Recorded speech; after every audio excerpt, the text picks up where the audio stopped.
नमस्कार विद्यार्थी मित्रांनो, मी प्रियंका. ग्लोबल ऑनलाईन मराठीमध्ये आपल्या सगळ्यांचं मनापासून स्वागत करते. आज आपण पी-एच-डी एंट्रन्स एक्झामिनेशन म्हणजे पेट परीक्षा राष्ट्रसंत तुकडोजी महाराज नागपूर विद्यापीठाचं पी-एच-डी एंट्रन्स एक्झामिनेशन 9 ते 12 मेच्या दरम्यान परीक्षा आपल्याला होताना दिसून येईल. परीक्षेला जात असताना मित्रांनो, काही महत्त्वपूर्ण गोष्टींची तुम्ही काळजी घ्यायला हवी आणि सोबतच काही अशा गोष्टी आहेत जे परीक्षेला जाताना तुम्ही टाळायला हवं.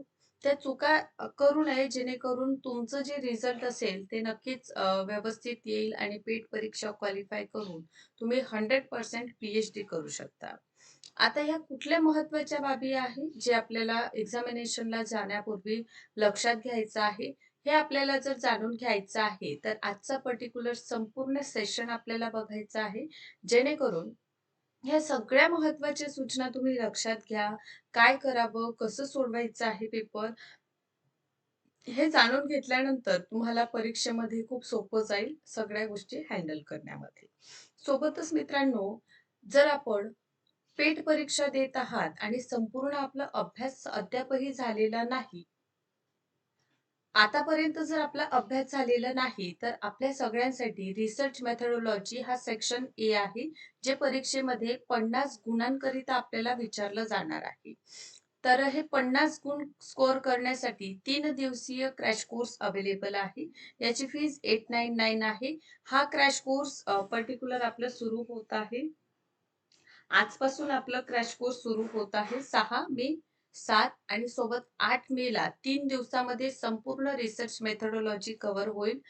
क्रॅश कोर्सचं टायमिंग आहे 6 पी-एम टू 7 पी-एम. सो या संपूर्ण क्रॅश कोर्सची फीज आहे 899. यामध्ये टेस्ट आपल्याला प्रोव्हाईड केलं जातील.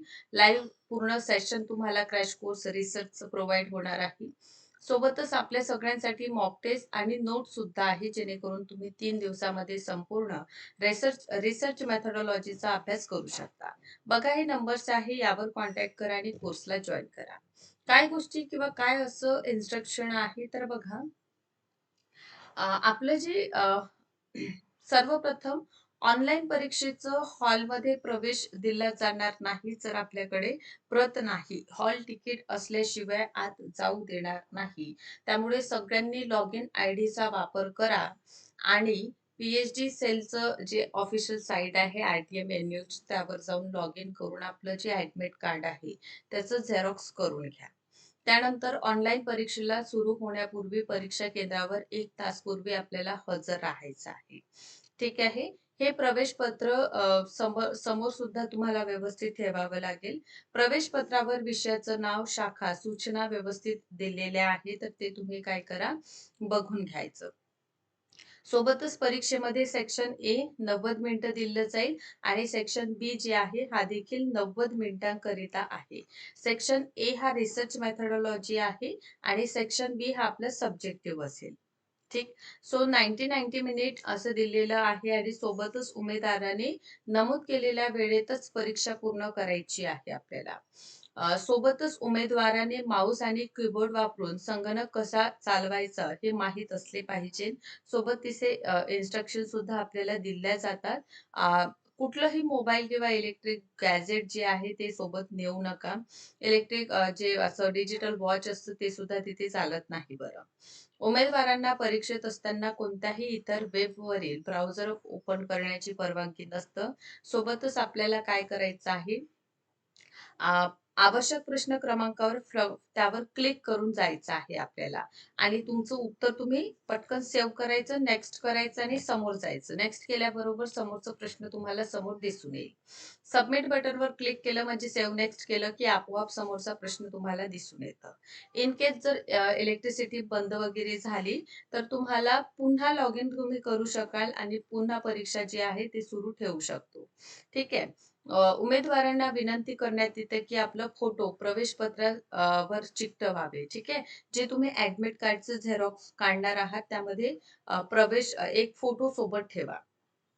ठीक आहे. उमेदवारांनी परीक्षा देताना वैध फोटो, ओळखीचं प्रमाणपत्र, आधार किंवा पॅन जे आहे ते सोबत एक ठेवायला हवं. आयडी प्रूफ म्हणून. ठीक आहे. कोणत्याही अढळ परिस्थितीत आयटी मेनूला भविष्यात काही दिलेल्या तारखा आणि वेळेत परीक्षा पूर्ण केलेलं पुढे ढकलण्यात किंवा कार्यवाही करण्याचा संपूर्ण अधिकार आपलं राष्ट्रसंत तुकडोजी महाराज नागपूर विद्यापीठाला राहील. आपलं जे बॅच नंबर आहे, परीक्षेची तारीख, परीक्षेचं केंद्र, परीक्षेचं वेळ हे चेंज होऊ शकत नाही. त्या ॲडमिट कार्डवर जे दिलेलं आहे तेच असणार आहे. ठीक आहे. अधिकाऱ्यांनी वैध दस्तऐवज सादर केलेल्या सरकारच्या नियमानुसार दिव्यांग विद्यार्थ्यांना अतिरिक्त वेळ दिली जाईल. ठीक आहे. अशा प्रकारचे हे महत्त्वपूर्ण इन्स्ट्रक्शन आहे. तर ऑनलाईन एक्झामिनेशन असल्यामुळे पर्टिक्युलर प्रश्नांचं उत्तर क्लिक केल्यानंतर सेव्ह करा. तर आपोआप समोरचा प्रश्न येत असतो. सेव्ह नेक्स्ट करत जायचं. तर अशा पद्धतीने जर तुम्ही गेलेले आणि थोडा व्यवस्थित प्रश्न रीड आउट करायचं आणि त्यानंतर आपण उत्तर द्यायचं. कारण सेक्शन ए 50 प्रश्नासाठी 90 मिनिटं आहे आणि इव्हन बीमध्ये सुद्धा 50 प्रश्नासाठी 90 मिनिटं. भरपूर वेळ दिलेला आहे आपल्याला परीक्षेसाठी. त्यामुळे आपण सगळ्यांनी व्यवस्थित काळजीपूर्वक परीक्षा सोडवा. ठीक आहे. आणि सोबत जाताना आपली हॉल तिकीट सोबत ठेवा. एक फोटो आणि सोबतच आयडी प्रूफ ह्या 3 गोष्टी विसरू नका. ते 100% आपल्याला पाहिजेनच आहे. त्यामुळे आयडी प्रूफ वगैरे आपल्या सोबत असायला हवं आणि एक फोटो जे तुम्ही लावलेला असेल पर्टिक्युलर आपल्या अ, जे फॉर्म सबमिट केलेलं तेव्हा जे फोटो असेल तोच फोटो शक्यतोवर आपल्या सोबत ठेवण्याचा प्रयत्न करा. सो परीक्षेला जात असताना ह्या महत्त्वपूर्ण काही अ, महत्त्वाच्या बाबी आहे, जे आपल्याला लक्षात घ्यायचं आहे. सोबतच अभ्यास झालेला नाही, तर मित्रांनो 3 दिवसीय जे क्रॅश कोर्स आहे त्याला जॉइन करू शकता. ऑफिशियल नंबर्स दिलेले आहे, यावर कॉन्टॅक्ट करा. व्हिडिओ आवडला असेल तर नक्कीच लाईक करा आणि अशाच पद्धतीने व्हिडिओ लेक्चर्स बघत चला. थँक